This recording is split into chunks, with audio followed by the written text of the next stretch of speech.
First aid. You need to know the definition of the class you're taking. So first aid is the immediate assistance given to someone who has a suspected illness or injury, right? That's the definition of the class you're taking. And that's actually on the written test, so you need to know that. It's the definition. But there's always three priorities. We want to preserve someone's life, we want to prevent further injury, and we want to promote their recovery. So hopefully they get better by meeting you. That the skills you provide, hopefully they get better by meeting you. All right? So for the terms, you need to know a first aider. That's you, right? The medical help is who we're going to call to the scene. So that's the paramedics or the firefighters or the emergency response team that might show up, right? We're going to pass off the patient to them. And then the casualty. The casualty is the adult, the child, and the infant who we're going to be working on. So the question for you is, what is the age of the adult in this class? So talk amongst yourself right now, or think to yourself, what is the age of the adult? So actually, what is the lowest age of the adult? So I'll give you time to think about that right now. Okay, so a lot of people say 18 years old is an adult, and that's true. 18-year-old is the adult, but it's not the lowest age of the adult in this class. When we're doing cardiopulmonary resuscitation, it's actually not 16, if you're thinking that, right? It's even lower. Not even 12, even lower. Yeah, not 11. 10, anybody 10, anybody 10, 10, anybody 10? No, lower than 10. 9, anybody 9, 9, 9, 9, 9, no, 8. Sold. 8 years old. 8 years old is actually considered an adult in this class. So if you look at the numbers, 8 years old is considered an adult, and then a child is from 1 to 8 years old, and then the infant is from 0 to 1.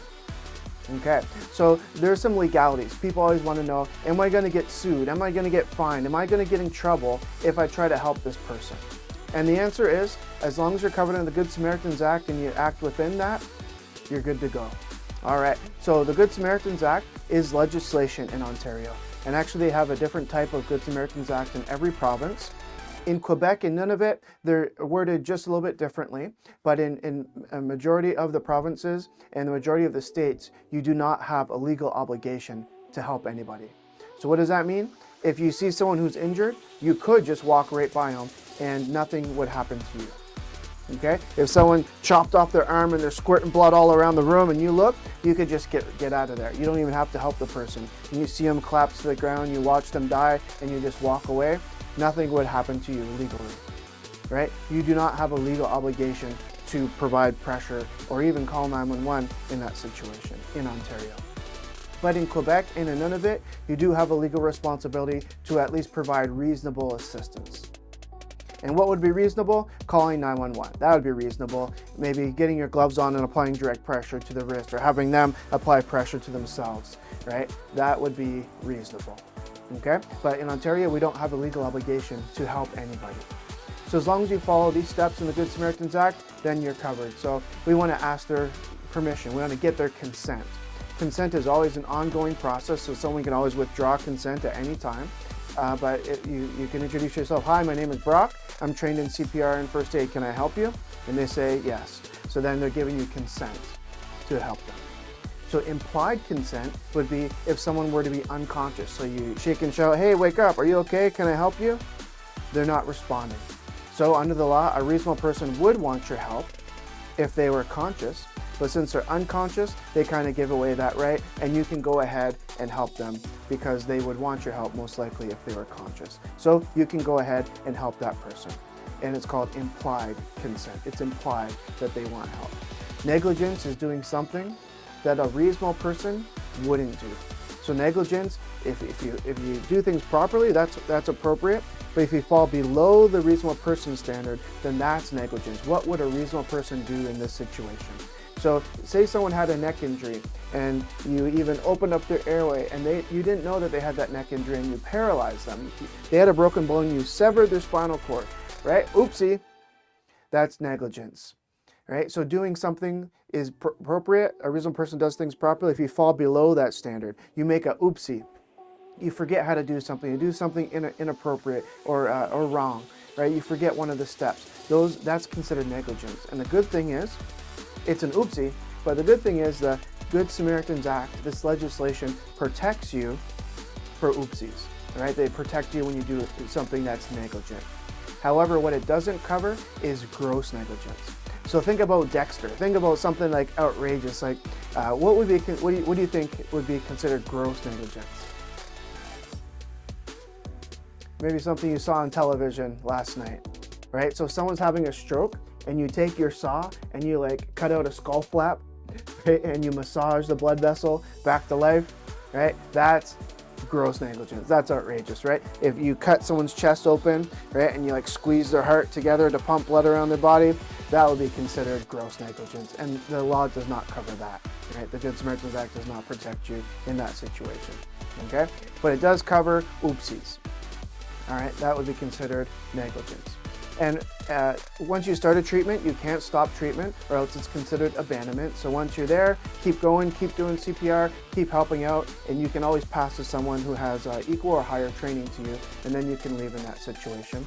However, under the Highway Traffic Act, it says you have to actually stay on scene if you've been involved in the accident. And then everyone has the right to refuse your care. So if you're helping someone, they give you consent and they withdraw their consent, they have the right to say, you know what, I saw you pick your nose, so you can't help me. I'll just wait for the paramedics. And they have the right to do that. They have the right to refuse your care at any time in that process. And then only do what you're trained to do, and you're good. And that would be all of the legalities. Okay, so if you have any questions about the legalities, just type them in the chat there and I'll be able to respond. Okay, so it's possible to pick up a disease. Oh man. It's possible to get HIV. Oh, it's possible to get influenza, the flu, tuberculosis, right? You go check someone's breathing and they cough their last tuberculosis breath in your face and you breathe it in and now you have TB. Oh man, right? Hepatitis B or C. It's possible to get the coronavirus, right? What are some other communicable diseases that you can think of? Right? What's the kissing disease? Yeah, that's right, mono, right? What's the one where they have the boop on their lip, right? Herpes? Yeah, definitely. And what was the one that was killing a whole bunch of people a couple years ago, but really, people haven't really talked about it too much? Right? The Ebola, right? Remember that one? Yeah. So, those are all communicable diseases. That means that can transmit to you unless you protect yourself. So we have to get on our personal protection equipment. So also, you know, when you think about it, blood, use needles, vomit, saliva, all of those are things that that can transmit those communicable diseases to you, right? So we definitely want to avoid those. We want to protect ourselves. So how we're going to do that? We're going to put on our gloves. All right, we're going to get our gloves on to protect ourselves. So we grab our nitrile gloves. Latex, some people are allergic to latex, so usually in the ambulance we'll use nitrile gloves, or in your first aid kits you'll find your nitrile gloves. Okay, so we get our gloves on. What else do we have? We have on our mask. Right, this is an N95 mask made from 3M, so everyone knows about masks these days, right? So we get on our mask.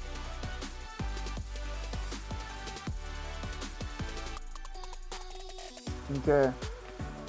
So we get on our mask, we have on our goggles, we have our mask, we have our steel toe boots on, we have our gown on maybe, right? Our hard hat, helmet, whatever protection you need to be able to help someone. So we'll get our protection on, and if we do that, then it's possible that we won't actually get that disease communicated to us, okay?